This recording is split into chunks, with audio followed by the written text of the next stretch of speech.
आप सबको मेरा नमस्कार।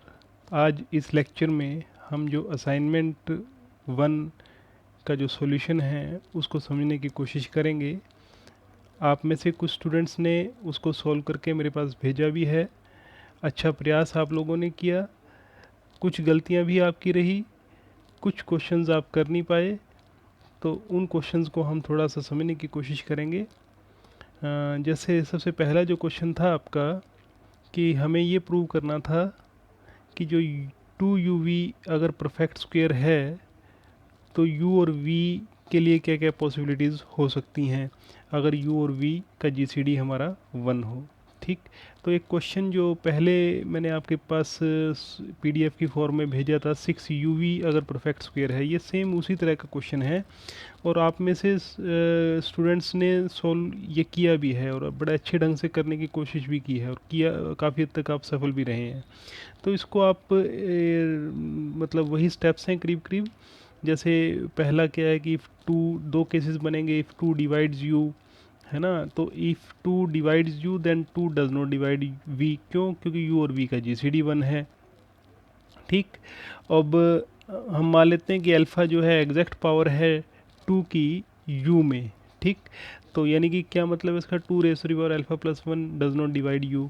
तो उस हिसाब से u हमारा किसके इक्वल होगा? 2 raise to the power alpha into k1 for some integer k1। ठीक है जी। तो सॉरी, उसके बाद 2uv हमारा किसके इक्वल आया? 2 into 2 raise to the power alpha k one v के इक्वल आया। तो यहाँ से हमें क्योंकि हमें 2uv परफेक्ट स्क्वायर दे रखा है तो इसलिए अल्फ़ा प्लस 1 क्या होगा आपका? इवन होगा और अल्फ़ा क्या होगा आपका? ओड होगा। ठीक है जी।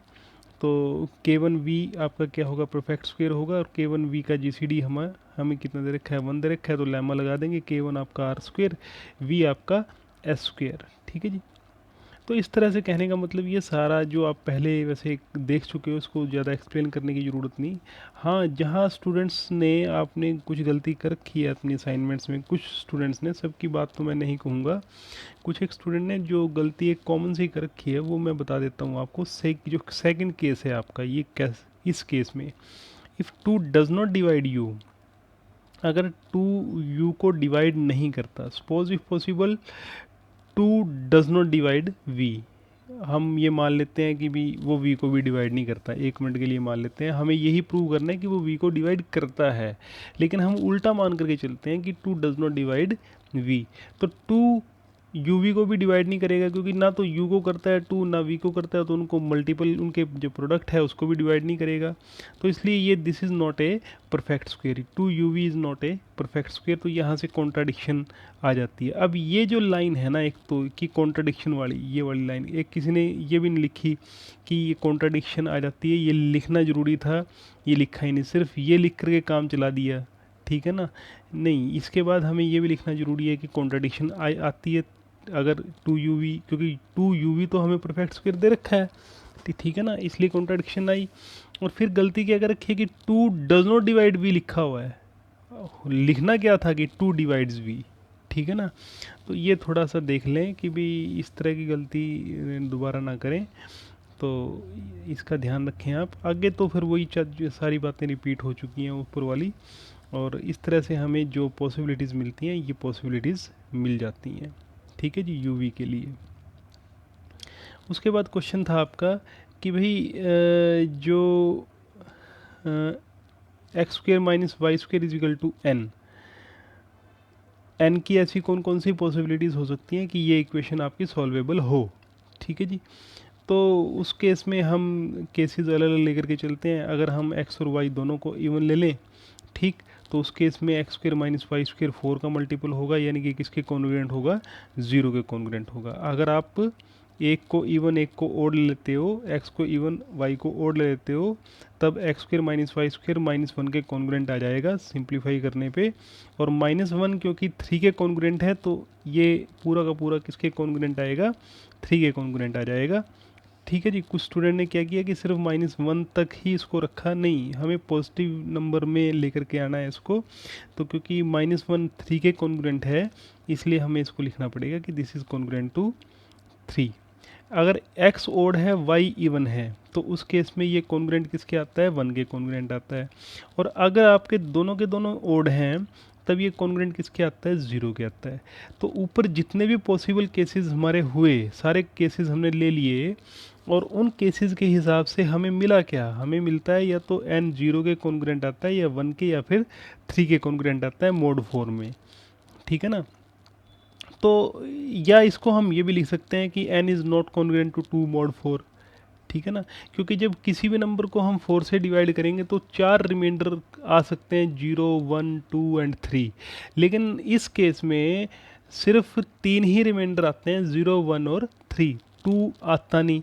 तो इसका मतलब क्या है कि n is not congruent to 2। इसको चाहे तो हम ऐसे लिख दें कि भी तीनों के कॉन्ग्रुएंट है, चाहे हम ये लिख दें कि ये 2 के कॉन्ग्रुएंट नहीं है, बात एक ही है, ठीक है जी।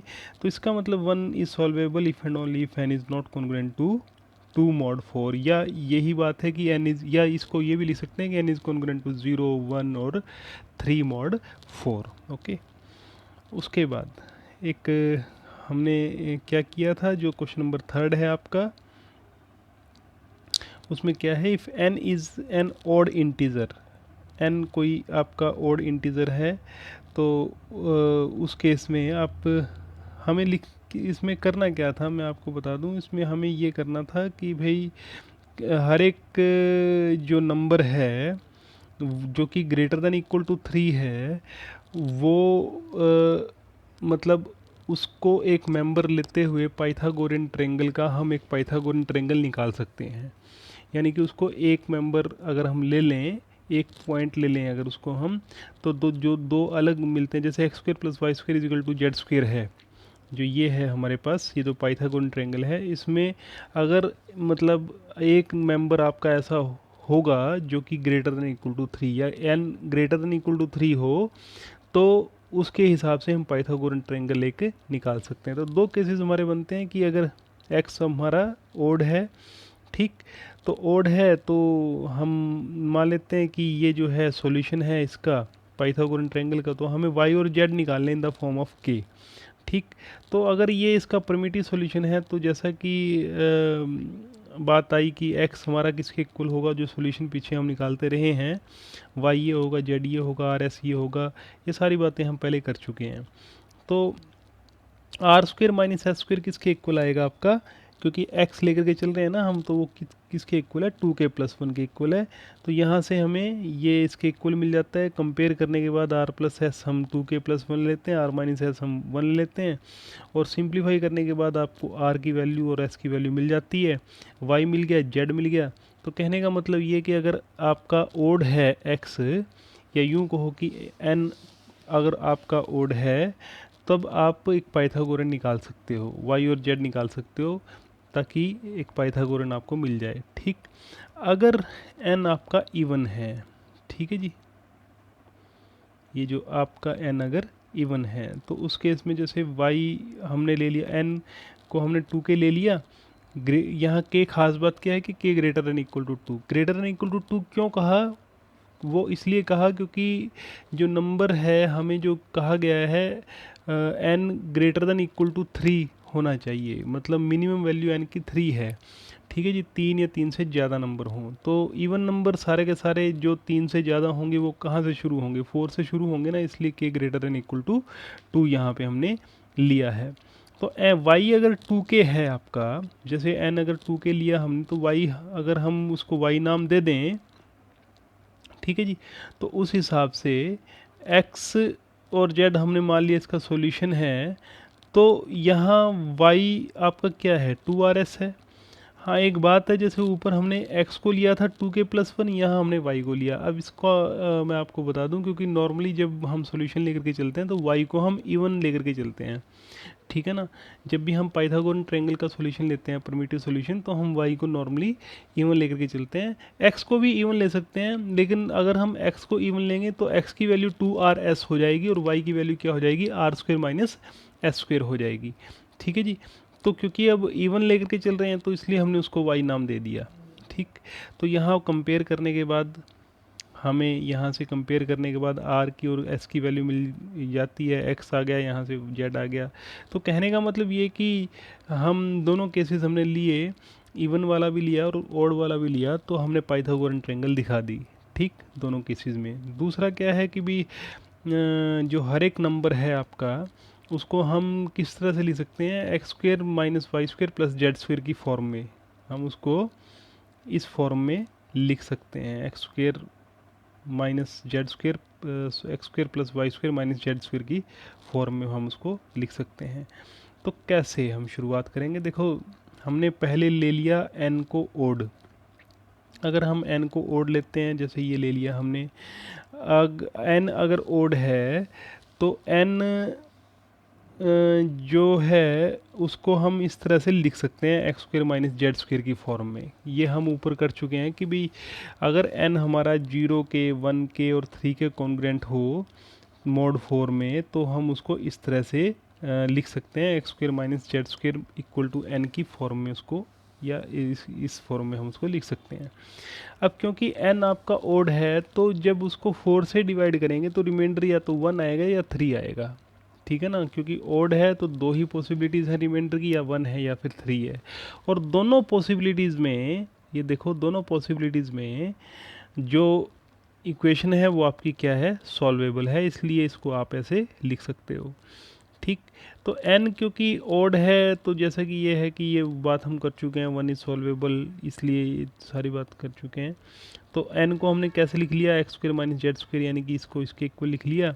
और जब हम यहाँ से अगर हम कंपेयर करें तो इसको नाम n दे दिया, इसको हमने 1 नाम दे दिया, और n हमारा क्या है 2k प्लस 1 है, और सिंप्लीफाई किया, यहाँ से सिंप्लीफाई करने के बाद हमारे पास जो ये आ जाती है इक्वेशंस, इनको नाम हमने अलग अलग दे दिया, ठीक।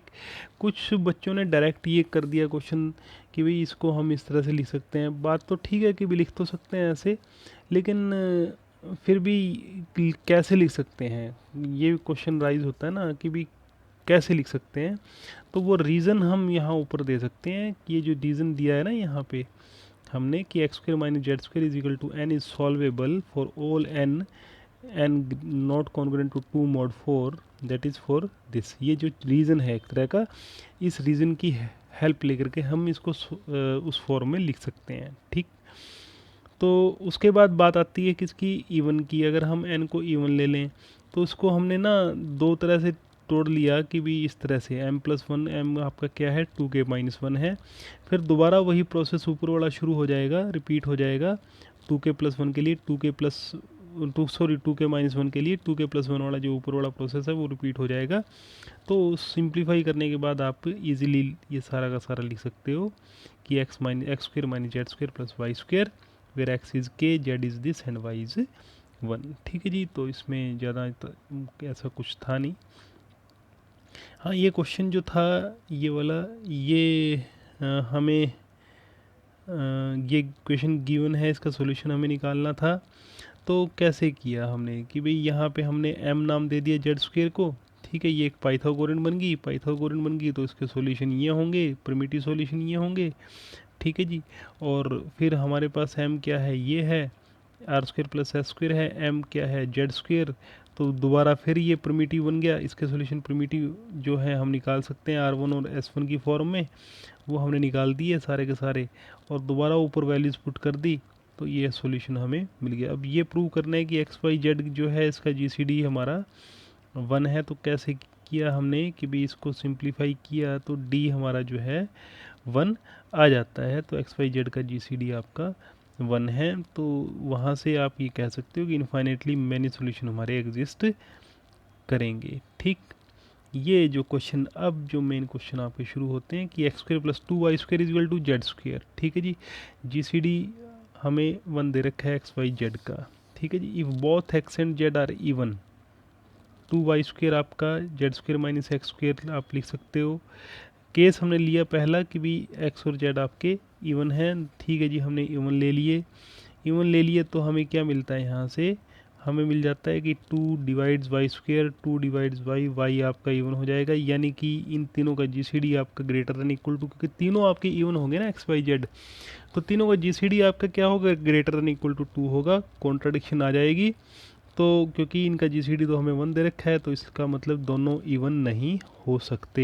एक इवन और एक ओड अगर लेकर के चलें, एक मान लो मैंने एक्स को इवन ले लिया, जेड को ओड ले लिया, सॉरी जेड को एक्स को ओड ले लिया, जेड को इवन ले लिया, तो मैं सिंप्लीफाई करूँगा तो मुझे जो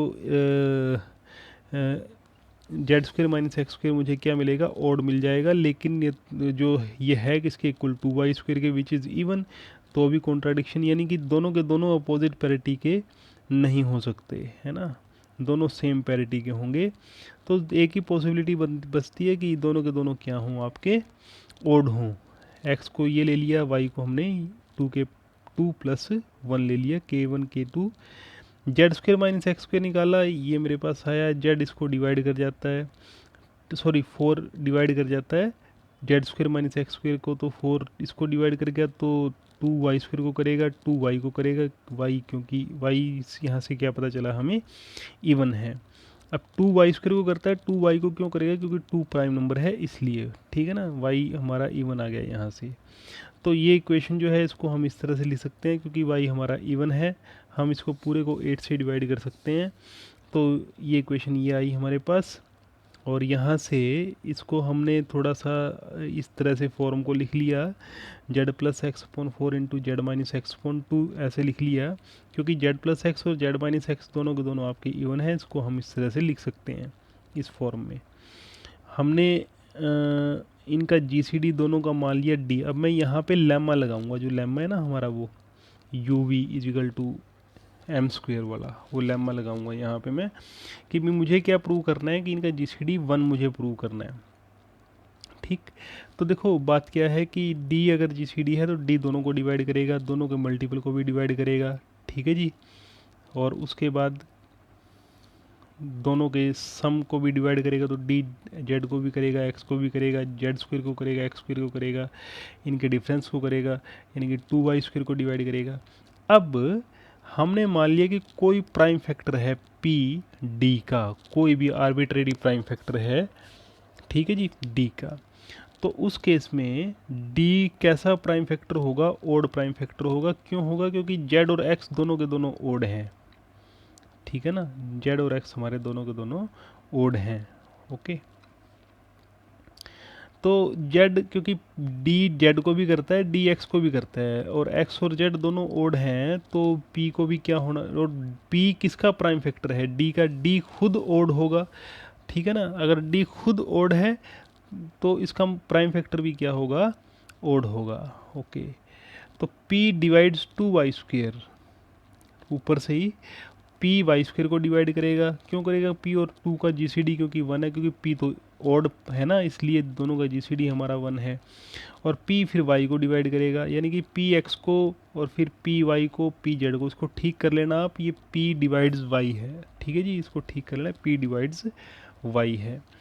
तो यहाँ से क्या पता चला हमें कि p divides GCD of x y z, यानी कि p divides 1, p has no any prime factor, p का कोई भी प्राइम फैक्टर एग्जिस्ट नहीं करता। तो एक ही पॉसिबिलिटी है, d को क्या होना पड़ेगा, सॉरी ये d का कोई, हाँ, d has no any prime factor, यानी कि d का कोई प्राइम फैक्टर एग्जिस्ट नहीं करता, ठीक है जी। तो d को किसके इक्वल होना पड़ेगा, 1 के इक्वल होना पड़ेगा, क्योंकि कोई भी नंबर ऐसा हो जिसका कोई भी प्राइम फैक्टर एग्जिस्ट ना करे, तो वो एक ही पॉसिबिलिटी है, या तो वो +1 हो या वो -1 हो, ठीक है जी। -1 हम ले नहीं सकते, क्योंकि ग्रेटेस्ट इंटीजर फंक्शन की बात हम कर रहे हैं, तो वो आपका क्या आएगा, 1 ही आएगा, ठीक है जी। तो इसलिए दोनों का जीसीडी किसके इक्वल आया, आपका 1 का। तो अब लेम्मा अप्लाई कर देंगे, लेम्मे से हम ये r² के इक्वल, ये s² के इक्वल, ठीक। उसके बाद सिंप्लीफाई किया, z+x ये आया, z-x ये आया, ऐड ये आएगा, और ये x की वैल्यू, ये x है आपका, ठीक। इसको ठीक कर लेना, कई बार लिखने में गलती हो जाती है जल्दबाजी में, तो इसको ठीक कर लेना, दिस इज़ x, ओके। तो suppose if possible r is, मान ले, अब मैं ये प्रूव करूँगा कि आर ओड होगा। अगर मान लेते हैं कि आर इवन है, उल्टा मान लेते हैं, तो अगर आर इवन है, यहाँ से साफ पता चलता है कि अगर आर इवन है तो जेड भी क्या होगा, इवन होगा। सॉरी एक्स, ये एक्स है आपका, एक्स भी क्या होगा, इवन होगा, और जेड भी क्या होगा आपका, इवन होगा अगर आर इवन है। तो यहाँ से कॉन्ट्राडिक्शन आ गई, क्योंकि एक्स और जेड तो हमारी क्या हैं, they are odd, they are odd, तो इसलिए आर को क्या होना पड़ेगा, ओड होना पड़ेगा। ठीक है जी। तो 2y² आपका Z square minus X square है। जेड की वैल्यू हमने पुट की, एक्स की, यहाँ से हमने कहने का मतलब क्या है कि सिंप्लीफाई करने के बाद हमने y निकाल दिया प्लस माइनस 2RS। ठीक, तो जो पॉजिटिव इंटीग्रल सॉल्यूशंस होंगे वन के वो क्या होंगे, x की हमने एब्सोल्यूट वैल्यू ले ली, ठीक, y हमने प्लस 2RS ले लिया, z हमने ये, तो पॉजिटिव इंटीजर्स में ये सॉल्यूशंस होंगे। ठीक, तो ये थे सॉल्यूशंस इस इक्वेशन के। ठीक है जी। तो इसमें थोड़ा जो है, आप एक बार थोड़ा समझ लेना अच्छे से, ध्यान से इसको, कैसे हमने इसको सॉल्व किया है। ठीक है जी, आगे चलते हैं। ये क्वेश्चन मैंने आपको कहा था, जो मैंने हिंट दिया था आपको कि भाई इसको हम ले लेंगे इसके इक्वल, जैसे हम अगर बात करें कि भाई हमने ये इसके इक्वल ले लिया और फिर हमने 3 इज इक्वल टू 2RS लिया, उसको ना लेते हुए, क्योंकि उसमें मैंने आपको कहा था कि 3 इज इक्वल टू 2RS ले लेंगे तो RS की जो जो पॉसिबिलिटीज़ होंगी, लेकिन यहाँ पे अगर हम ऐसा करेंगे, मतलब अगर हम 2RS इक्वल टू 3 करेंगे, तो R और S की, R और S हैव इनफाइनेट वैल्यूज़, ठीक है ना, हैव इनफाइनेट वैल्यूज़। क्यों? क्योंकि जो रैशनल वैल्यूज़ हैं आर और एस की, वो इनफाइनेट क्यों आएंगी, क्योंकि अगर हम मान लो जैसे हमारे पास हमने क्या किया कि भाई हमने किया कि 2RS को हमने 3 दे दिया, तो RS कितना आया हमारा, 3/2 आया। तो अगर R को मैं या तो 3/2 लूँ, S को 1 लूँ, या R को मैं 1/2 लूँ, S को 3 लूँ, या फिर मैं ये भी लिख सकता हूँ कि भाई R को मैं सपोज मैंने क्या ले लिया, R को यहाँ से R को मैंने ले लिया 3/4, ठीक है जी, और S को मैंने क्या ले लिया, 2 ले लिया, ऐसे भी लिख सकता हूँ। ठीक है, या फिर मैं R को क्या ले लूँ, 3/8 ले लूँ, S को मैं क्या ले लूँ, 4 ले लूँ। तो कहने का मतलब ये है कि इनफाइनेटली रैशनल वैल्यूज़ हमें मिल जाएंगी, तो उन सभी केसेस के लिए प्रूव करना इजी नहीं होगा। तो बड़ा आसान तरीका ये है कि आप जो एक्स और जेड के कंपोनेंट्स हैं उनको कंपेयर कर लो। जब उनको कंपेयर करते हैं तो हमें आर की और एस की जो वैल्यूज़ हैं दे आर इरेशनल वैल्यूज़ हमें मिलती हैं, आर की और एस की। तो कॉन्ट्राडिक्शन आ जाती है, क्योंकि आर और एस की वैल्यू तो रैशनल होनी चाहिए थी, ये तो हम रैशनल लेकर के चल रहे हैं, तो जब कंपेयर करते हैं तो हमें इरेशनल मिलती हैं। तो यही मतलब है कि this is not equal to this for all r s belongs to q. जो जैसे मैंने आपको हिंट दिया था वैसे ना करो, आप इस तरह से करो, ये ज़्यादा ईजी है और छोटा भी है और सही भी है। एक और क्वेश्चन जो है, ये मैंने एक्स्ट्रा इसमें आपके लिए लिखा है, क्वेश्चन नंबर 8th। वैसे इस असाइनमेंट का 8th क्वेश्चन है, क्वेश्चन नंबर है ये 14th आपका एक्सरसाइज का। ठीक है जी, ये इक्वेशन है आपके पास, एक्स वाई का GCD 1 दे रखा है, हमें ये कहा है कि अगर x ओड हो y इवन हो तो there exist integer r s such that x is equal to this, y this and z is this. ठीक है जी, और हमें ये भी प्रूव करना है कि अगर x इवन हो और y ओड हो तब there exist integers r s such that x is this, y is this and z is this. ठीक है जी, ये कैसे करेंगे हम, वैसे ही क्वेश्चन है जैसा एक इस तरह का क्वेश्चन हमने ऊपर किया था। तो पहले हमने क्या लिया कि x ओड है, y आपका इवन है, एक केस ये लेकर के चलते हैं। तो 5y square is equal to this, 5y square is equal to this, ऐसे लिख सकते हैं हम। और हमने क्या किया, हम y को क्योंकि इवन लेकर के चल रहे हैं ना, ऊपर तो हमने y को इवन प्रूव किया था, यहाँ हम मान करके चल रहे हैं कि y आपका इवन है। अगर y इवन है तो हम इसको पूरे को 20 से डिवाइड कर सकते हैं। ठीक है जी, ऐसे हम इसको कर सकते हैं। तो हमने क्या किया कि भी इनको अलग अलग कर लिया, z माइनस एक्स पॉन 10 और z प्लस एक्स अपॉन 2।